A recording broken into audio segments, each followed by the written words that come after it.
I think it's just a few that abuse the system.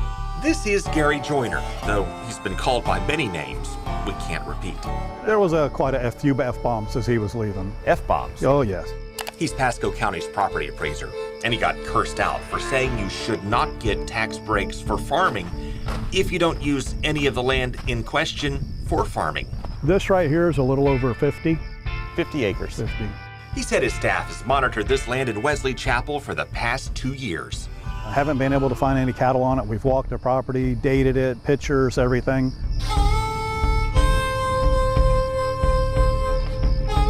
But when he tried to yank the tax break for farming, the owner appealed and won. And he agrees there's no farming. Oh, he admitted it. They'll continue to receive ag the rest of the time they own this property, and really there's nothing I can do about it. It goes back to how our legislature wrote the law granting tax breaks for commercial agriculture. What are the specifications? You know, there is no set standard. How is that? So there are no specifications? Technically, no. It's just a wide open, big gray area. Now, tax breaks for farmland where you don't see any farming is just the first stop on our tour. Things like this happen and they get away with it. Pasco tax collector Mike Fasano picks up our next stop with state tax breaks for jobs. This is something that should never have been taken up at 3 o'clock in the morning. Florida is open for business. Yes, in Governor Scott's first year, legislative leaders brought up a jobs plan in the middle of the night. We're here at 3:30 in the morning. They called it the single sales factor, but the lawmakers didn't know what it meant. And I don't know the substance of this House bill. They were tired and reaching for words when supporters said it's not a giveaway. And this will pay great dividends for the people of Florida. Mike Fasano was a state senator back then, and he said they passed it because they could not vote against jobs. The trickle-down effect is not reflected in this bill. Unless you know exactly what's in the bill, and when something's being done at 3 o'clock in the morning or in the waning hours of session, this is what happens. We got a big tax break for big business, but when we checked into it, Publix told us it qualified for building stores it had planned to build anyway. Mosaic qualified based on a warehouse and golf resort it decided to build 2 years before the tax break passed. And as we checked with other recipients, we could not find a single new job. And we found the state doesn't even check. A spokeswoman for the governor's jobs department said it does not keep any jobs data on that. There's no accountability, there's no oversight.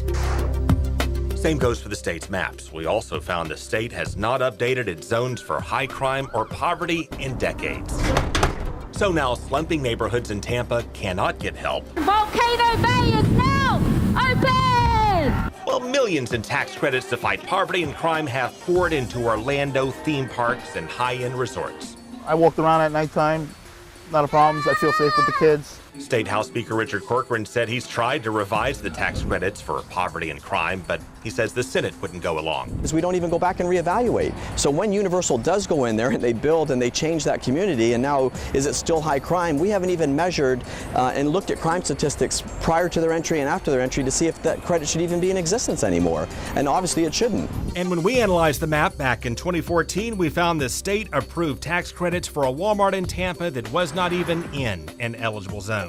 The state's jobs office told us that was a mistake and canceled the credit after we pointed it out. Lack of oversight seems to be the principal thing here. Dan Christensen of the Florida Bulldog ought to know. He discovered the state offered tax refunds to Kalashnikov USA while knowing it had ties to a banned Russian weapons company. Christensen obtained the records that had been secret.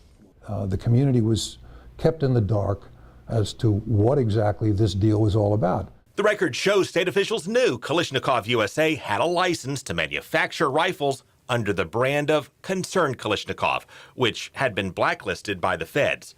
But the state jobs department found no evidence it was violating sanctions. They didn't look very hard. The sanctions forbid any business dealings with Concerned Kalashnikov.